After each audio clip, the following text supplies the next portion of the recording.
Mr. Ledesma, gusto ko lang i-point out talaga na ang nakikita ko business na kayo Yeah. From all the data that's in front of me. Sorry, Mr. Ledesma. Chinek ko yung background mo. Investor, mga pinanggalingan mo pala sa mga investment, asset, liability, sum. So galing ka pala sa mga, so I understand magaling ka sa investment. But this is an entirely different matter. So dito, ang investment natin dito, buhay ng tao. Yun ang tinitignan namin lahat ng mga congressman dito. The Chair would like to recognize Congressman Jill Bongalon. Thank you, Mr. Chair. Kanina, Mr. Chair, binabanggit ho ninyo na yung government subsidy na pupunta ho doon sa investment. Mr. Chair, can I make a quick comment to your point before? Very Sure. quick lang. Sure. Sorry, Mr. Chair. Yes, please. Sorry lang. Very quick lang, Mr. Chair. Again, I agree completely po with what you said, no? That's why I want to reiterate, we're focusing on benefit enhancements. Katulad po yung sinasabi nyo, yung 1 million, kunyari may heart issue. That's why we're focusing on benefit enhancements and we are being very aggressive. Like for example po, yung breast cancer, diba dati 100,000, ngayon nasa 1.4 million na. So ang ginagawa namin po, talagang nag-all out kami doon. So at least yung out of pocket, diba? Yung out of pocket ng mga taong bayan, or kasi we understand and we hear you loud and clear po, talagang walang pera yung mga, lalo na yung mga indigents, diba? So that's where we're really focused on, no? And talagang hindi kami po titigil doon. Just wanted to highlight that po. Thank you very much po. Again, thank Congressman you, Mr. Jill. Chair. This is just a clarification, Mr. Chair, because you have mentioned a while ago na yung government subsidy na pupunta lamang sa investment. Clarification lang sapagkat sa 2023 ang budget ng PhilHealth ay 100 billion. At ang 80 billion doon supposed to be should cater to the indirect contributors. So bakit nyo ini-invest yung subsidy ng government na supposedly yung 80 billion or certain percentage of that budget must cater to the indirect contributors? Same with the 2024 GAA. Ang budget ng PhilHealth is 60 billion. 40 billion doon ay para sa indirect contributions. So, hindi yun natin maintindihan bakit napupunta lahat sa investment. Which is supposed to be, you are here to expand the healthcare benefits of the member contributors. Now, ang question ko lang, Mr. Chair, with the excess funds which you can utilize for the expansion of the healthcare benefits, would that also can cater to the indirect contributors? Pwede po nyo ba i-cater pa yun? Instead, even if without the subsidy from the government, you have so many excess funds Mr. Chair, Please, Mr. Lim Siaco. maraming salamat, Mr. Chair. Mr. Chair, for the year 2024 na lang, Mr. Chair. 2024, this is already benefit payment. When you say benefit payment, lumabas na pera from PhilHealth, Mr. Chair. September financial report. Our benefit payment is 117.6 billion. And Mr. Chair, for the direct broken down into two, ibig sabihin saan nanggagaling yung binayad natin ng mga sectors sa membership. 55.2 billion ay from the direct. In other words, these are the paying members, Mr. Chair. And indirect, meaning these are the members, indigent, senior citizens, which are funded by the national government. Our benefit payout or benefit payment, Mr. Chair, is amounting to 62.4 billion pesos. Meaning, Mr. Chair, as I mentioned kanina, pumapasok yung pera sa atin, isang one-fund concept siya, Mr. Chair. And ito naman, ang utilization ng pondong ito. Sinasabi ko, as benefit payment, ito na po, lumalabas na yung pondo ngayon. As in, lumalabas na po siya. Even year 2023, lumabas po yung pondo. And for year 2023, Mr. Chair, for the indirect, total lumabas na pera ay 58.3 billion pesos, Mr. Chair. 58.3 billion. In other words, Mr. Chair, as I mentioned kanina, pumapasok siya sa kaban ng PhilHealth and pinabayad natin sa benefit payout. Pag hindi natin magagamit dahil sa meron tayong exist na pondo from the direct and indirect, pinapasok na natin sa investment. Meaning, whatever amount na hindi natin magagasta, Mr. Chair, ay pinapasok natin sa investment to earn something interest, Mr. Chair, para hindi masayang yung pondo na ito. But Mr. Chair, for the information of everyone and our constituents, Mr. Chair, year 2024, benefit payout amounting to, as of December 6 na ito, Mr. Chair, from cash position report, 155.5 billion already na ilabas ng PhilHealth. Compared to last year na whole year, 118 billion pesos only. So in other words, mga... Mr. Limsiaco, wala po kaming pakialam kahit ubusin niyo yung pondo ng PhilHealth. Basta as long as ito magamit ninyo sa health benefit ng mga kababayan natin.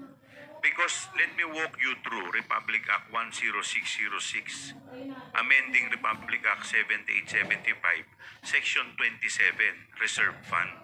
Sabi po dito, the corporation shall set aside a portion of its accumulated revenues not needed to meet the cost of the current year's expenditure as reserve fund, provided that the total amount of reserve shall not exceed a ceiling equivalent to the amount actuarially estimated for 2 years projected program. Now, whenever actual reserves exceed the required ceiling at the end of the corporation fiscal year, the excess of the corporation's reserve fund shall be used to increase the program benefit, decrease the members' contribution, and augment the health facilities enhancement program of the DOH.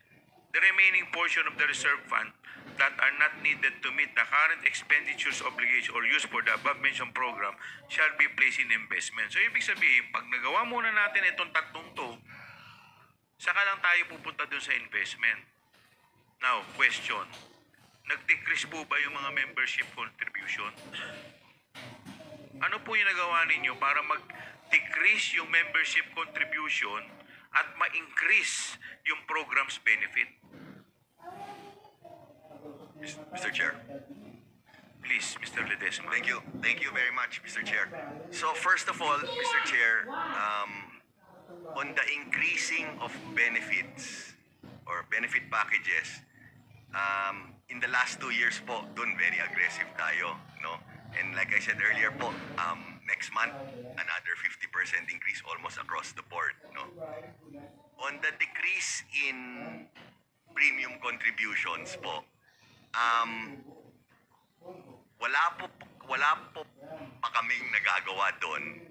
But number one, we are very supportive. I think there was a bill passed, I think it's on third reading now sa Senate, no, that will bring down the premium contributions from 5% to 3.25%. We are fully supporting that po, no. So to answer your question po, we haven't done anything yet to bring down the premium contributions kasi that's by law, but we are supporting the reduction of the premium contributions, and at the same time we are aggressively expanding po the benefit Maybe package. you should change your focus. Instead of your focus in investment, dapat dito po tayo. No? Yes. Ha? Yes. Definitely po. Noted po. Yes. Thank you. Mr. Chair. Last na, Mr. Chair. Sige. Last Yes, na. please, Congressman Yeah. Manuel. So, Mr. Chair, yun yung ating gustong i-emphasize dun sa expectation sana ng mga kababayan natin sa PhilHealth na sa ngayon, as we are speaking, Mr. Chair, may hirap talaga tayong kababayan na umaasa na itong insurance na meron sila, state health insurance through PhilHealth, ito yung sasalba sa kanila sa mga panahon na may sakit sila. Pero Mr. Chair, as we have heard, ngayon pa lang na in-expand yung mga coverage ng PhilHealth. Tapos hindi pa napapababaan yung premium na kinukuha mula dun sa sahod ng ating mga employed na mga kababayan. Pero Mr. Chair, nauna pa na umabot sa 490 billion pesos yung assets ng PhilHealth na naka-invest kung saan-saan Sa mata, Mr. Chair, probably nung mga mas nakafocus sa ganong aspeto nung pagpapagana ng PhilHealth, tila ba'y in the long run mukhang maganda kasi lalong lumalaki yung assets lang na nandyan, standby ng PhilHealth. Pero Mr. Chair, day by day, pwedeng may mga kababayan tayong namamatay dahil lang supposedly yung assets na pwedeng na-convert into benefits para sa kanila, hindi nila napakinabangan dahil dun sa misprioritization na ginagawa sa ilalim ng PhilHealth. So yun yung mga, so far, mga stark observations natin, Mr. Chair. Thank you.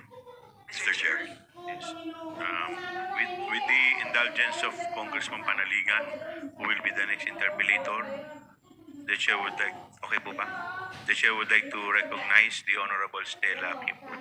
Mr. Chair, gusto ko lang i-remind si Mr. Ledesma na nung huling budget hearing, i-remind ko na po siya na dahil sobrang dami po ng kanyang pondo, ako po ay nanawagan na bawasan po niya ang premium contributions. And in fact, sumagot po siya, I believe, sa isang interview matapos ang budget hearing na nire-reject po niya ang aking panawagan. This was last year.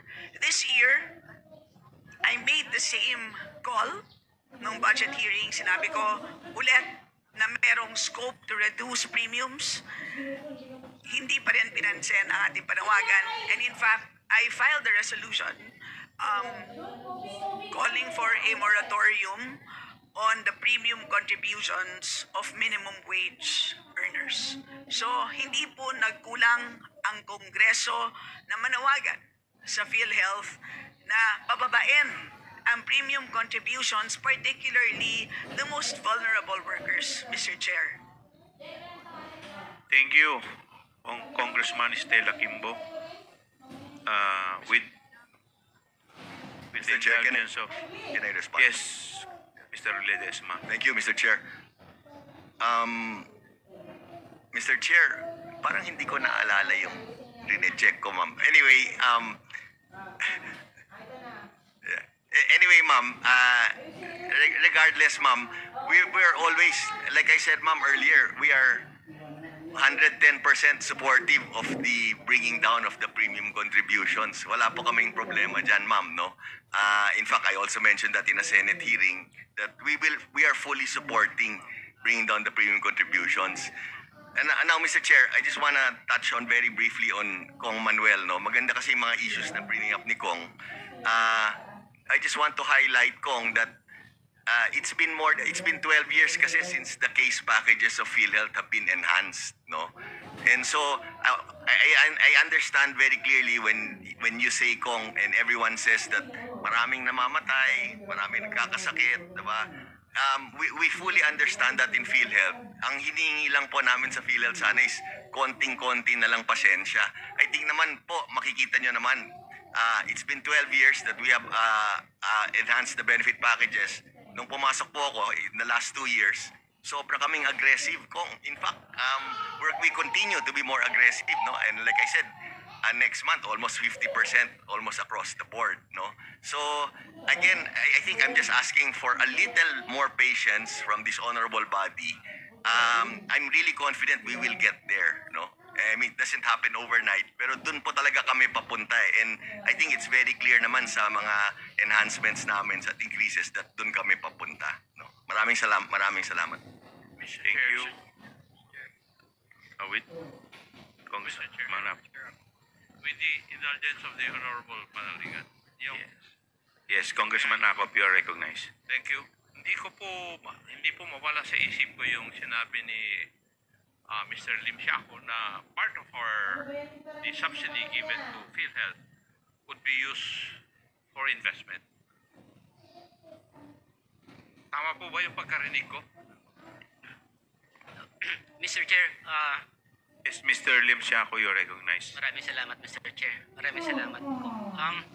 As I mentioned, once papasok ang pera sa korporasyon, pambayad sa benepisyo, and of course, pag hindi na ready na tayo, nabayaran na natin yung mga benepisyo, the excess money ay napasok natin sa investment. Now, the pera from the national government, Mr. Chair, as I mentioned kanina, in the year 2023, ang alokasyon from the send tax ay nasa 80 bilyones. And Huwag na po tayong pumunta doon sa details. Tinatanong ko lang kung tama po yung statement na narinig ko. Tama po ba na part of the subsidy given by the national government would go to investment? Mr. Chair, Yes or no? tama siya. Pero Yun let lang me po ang tanong ko. But let me proceed. Wag na po kayo mag-explain. Kasi kung tinitingnan ko po yung data doon sa budget of expenditure and sources of financing, yung appropriations and obligations ng PhilHealth Insurance Corporation from 2017 to 2022, wala po kayong isinoli na pondo. Nagamit nyo po lahat. So, totoo na nagbayad kayo sa benepisyo at in-invest ninyo. Pero sa tingin ko, mas malaki po yung investment na ginawa-gawa po ninyo eh. You remember sa budget hearing, Mr. Ledesma, sabi ko, what are you? Service provider o business? Di ba? Tinanong ko po kayo noon eh. Why? Because according to the records, your interest income for 2022 was 11 billion. And your other income is 698 million plus. In 2023, your interest income rose from 11.5 billion to 20.7 billion. So, ibig sabihin, lumaki yung investment amount ninyo. Di po ba? So, you're becoming a business enterprise, not a service enterprise. The statistics would show that. You could just imagine, from 2022, 11.5 ang interest income ninyo. In 2023, yung interest income nyo is 20.7 billion. And your other income rose also from 698 million to 815 million. So, yung earning ang nangyayari eh. Mr. Chair. Mr. Ledesma, you recognize. Duly noted, Mr. Chair. Yes, that is correct. That is all correct, Mr. Chair. But I'd like to mention po, that's why I keep on reiterating po that our primary focus now is on benefit expansion. So, Mr. Chair, if we do that, we aggressively focus on benefit expansion, yung trend na po yan, mag-shift po yan, diba? Dahil umakyat yan, ngayon, magiging pababa na po yan. Especially now that we are very aggressive. But po, we will not deny, tama po lahat ng sinabi po ni Honorable. Okay, having said that, may we know what is the ratio of the payout versus the investment source from the subsidy for the year 2023 and 2024? Yes, Your, Ano po yung... Yes, Your Honor. Can we just Yes, give yung even a binibigay few? sa inyong in short, gusto po naming malaman, yung binibigay sa inyong subsidy, ano yung ratio ng binibigay ninyo sa tao at yung portion nun kung ilan ang ini-invest ninyo? We'll just, Your Honor, we'll put together the figures. It's a very good question. No? We'll put together the figures, Your Honor, with your permission. Yes, please. You in a minute. Mr. Chair, Yes.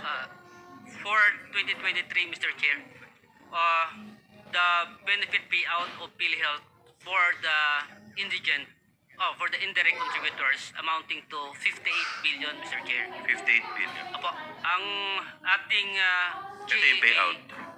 GAA, Mr. Chair, ay nasa 80. But the amount released in CA by DBM ay nasa 50. So in other words, for year 2023, mas mataas yung benefit payout natin sa indirect compared to the received amount of 50 bilyones, Mr. Chair. Ang gusto kong malaman, magkano muna yung binigay sa inyong subsidy nun, noong 2023? Sa 2023, Mr. Chair, 80 billion po sa GAA 80 po billion. natin. Opo. Okay. Sa 80 billion, 58 billion sa payout. Opo. So yung remaining na ilan ang ano nun? 22 billion, ito yung napunta sa investment. Hindi po, Mr. Chair. As I mentioned, Mr. Chair, 50 na receive namin na NCA.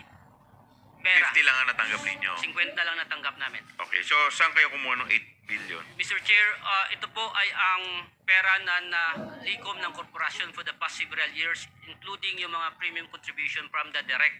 Yun ang pinampabayad po natin. So ibig sabihin, yung remaining na 22 hindi ninyo natanggap. Hindi niyo pa po na-receive. namin natanggap. So may utang pa sa inyo yung ano, DBM po. DBM. Opo, nag-usap na po kami last week po ni Yosek Okay, Toledo. sa 2024, Sa 2024, Mr. Chair, the magkano muna yung subsidy ninyo, supposedly? subsidy from the Syntax ay 40. 40. And Bakit ang layo ng ano, from 80B naging 40? Okay, yun, so 40B ang naging 40 subsidy. Okay. billion po. So, And dito, benefit payment po, as I mentioned kanina, as of September ay nasa 62.4 billion already. 62 billion ang Benefit payout. payout. And Baka ang sinasabi mo, sinama mo na yung subsidy tsaka yung ano, parang kinumbine mo na. hindi, Mr. Chair, that is intended for the indirect contributors account, Mr. Chair.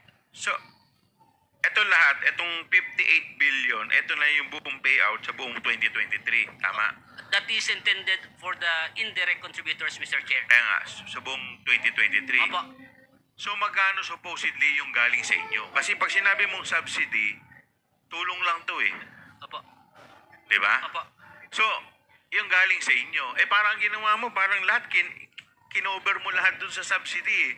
Eh yung sa inyo, Mr. Chair, for year 2023, the benefit payout ay nasa 118 billion. And again, the ilan yung ano? 118 billion, Mr. Chair, yung total benefit payout ng PhilHealth. So, Hindi, yung galing sa inyo. so 118 billion bawas ng 58. Mga 60 bilyones, Mr. Chair, So, magkano yung collection ninyo? sa collection po natin. Ang collection po ng PhilHealth total, Magkano yung total for 2023? 2023, Mr. Chair, total premium received, cash po ito, from cash flow. Okay. Nasa 198 billion, Mr. Chair. 198 billion. Yes, Mr. Chair. Sa 198 billion, di ba dapat ito muna yung uubusin mo? Tapos kung may matitira lang sa, kung kukulangin ito, saka tayo kukuha sa subsidy. Tama po ba yun? Kasi ang subsidy, ano yun eh, parang suporta lang yun eh. In the event na kulang eh. Tama ba? Mr. Chair, Eh para ang ginawa mo, lahat kinarga mo yung kalahati sa ano, kinarga mo dun sa subsidy, para ang ganda nga naman pakinggan, nagamit ninyo yung subsidy. Tapos yung supposedly sa inyo, kinaltasan lang ninyo ng konti, tapos yung bulto, yun ang ininvest ninyo. Tama ba? Pagkakaintindi ko, Ma'am Congresswoman Kimbo, mas magaling po kayo sa math. Mr. Chair, itanong natin kay SVP. Ipaliwanag ninyo sa amin kung paano ba ang isang insurance fund. Hindi naman tama na kung kumokolekta ka ng piso mula sa isang grupo, ay yung piso na yan ay dapat i-apply dun sa grupo na yan. Dahil ang insurance is risk pooling. Tama po ba? tama, Mr. Chair. Oh, so ibig sabihin na hindi naman porket sumingil ka para sa indigent families. Ibig sabihin para sa 4Bs, para sa seniors, etc. Na halimbawa 74 billion. Hindi naman ibig sabihin na kailangan 74 billion lang ang gagastusin natin para sa grupong ito. Tama po ba? Mr. Chair, tama po. Because Correct po. that's not how an insurance fund works. Tama po ba? Tama po, Mr. Kaya Chair. nga tayo may tinatawag na i-compute natin actuarially kung magkano ba dapat ang premiums. Tama po ba? Tama, Mr. Chair. So, wag niyo pong lilituhin kami. Di ba? So, kasi parang ang pinapalabas ninyo is kulang pa ang binibigay ng Kongreso sa PhilHealth. Parang ganyan ang pinapalabas ninyo eh. Parang, kung tama po yung pagkakaintindi ko una muna nilang ginagamit yung subsidy. Tapos yung contribution nila, na dapat doon muna nila binabawas, yun na lang kung may sobra pa. Kaya ang laki ng sobra nila doon sa mismong contribution. Parang gano'n nangyari dito eh. Subsidy, dapat tulong lang yan eh. Hindi yan yung pinaka-main na pinagkukunan ninyo. Parang ginawa niyo, binaligtad ninyo eh. Mr. Chair. Ang ganda nga naman pakinggan, ubus lahat yung subsidy. May utang pa ngayon tayo. Mr. Chair, yung collection kasi dapat nyo yung unahin gastusin. Tapos yung subsidy, kung kulang yung collection nyo, saka papasok yung subsidy. Diba? So ito na lang, can we ask the commitment of the President of PhilHealth, Mr. Ledesma, kasi sinasabi nyo po ngayon, which we appreciate it, no? Kasi by next month, tataas ng 50%. Tama? Yun yung sinasabi dito, di ba? Mag-increase tayo ng program benefits, which hopefully mag-take effect by next month. But you failed to fulfill the second mandate. Sinasabi nyo po dun sa opening statement nyo, which I quote, financially robust ang PhilHealth. Ang PhilHealth ay social insurance. So why don't we get a commitment from the PhilHealth President na magkaroon ng decrease dito sa amount ng contribution of members? Can you confirm this year nag-increase kayo ng PhilHealth contributions at 5%? Actually, Mr. Chair, may I? Yeah. Yes, Mr. Ledesma. Actually, all of these premium contributions are set by law po, no? So hindi po kaming we have no hand in this, no? Lahat yan nakaset po, no? And then just for the information of this honorable body, it's currently at 5% this year. Yan po yung huling increase, no? After that, wala na. Every year umaakyat po yan eh. So to answer your question, Mr. Chair, that wala po kaming say doon. It's set by law po. Yes, but you can confirm you have enough reserve funds. Ang malinaw dito sa mandato ng PhilHealth, sabi dito, PhilHealth is mandated to set aside a portion of its accumulated revenues not needed to meet the current year's expenditures as reserve funds. Total reserve funds shall not exceed the actuarial estimate of 2 years' projected expenditures. If the ceiling is exceeded, the excess of the reserve funds shall be used. Number 1, increase the program benefits, which is you just have committed, and by next year, tataas ng 50%. And number 2, decrease the amount of contribution of the members. Yun ang mandato ho ninyo eh. So can we commit, can you commit na hindi lang kayo nakatuon or nakafocus doon sa benefit expansion, but can you commit also, as prayed by the Honorable Stella Kimbo last year and for this year, na kung pwede decrease nyo yung premium contribution? Mr. Chair, if I may. Actually, Mr. Chair, in a Senate hearing chaired by Senator Bongo, I actually made a commitment to sit down with my team in PhilHealth to recommend for a decrease in the premium contributions, no? I think if my understanding is correct, Mr. Chair, so what the commitment you're asking from me now is to commit to try to work for a decrease in the premium contribution. Yeah, to answer your question, Mr. Chair, yes, on that. At the same time, Mr. Chair, I'd like to say that the bill that was, I think that's on third reading in the Senate, that is supposed to recommend for a reduction of the premium contribution from 5% to 3.25. We are fully supporting that po, no? So that's our way of well, we can also look into, Mr. Chair, what possibilities we have to recommend for the reduction, no? But aside from that, Mr. Chair, again, I can assure this honorable committee that we are fully supporting that reduction, no? And that's a very huge reduction po. Yes, Thank you, Mr. Mr. Chair would like to give the Mr. floor Chair. to... Yes, hindi pa yata tapos si Congressman Akop. Please continue, Congressman Akop. Sorry.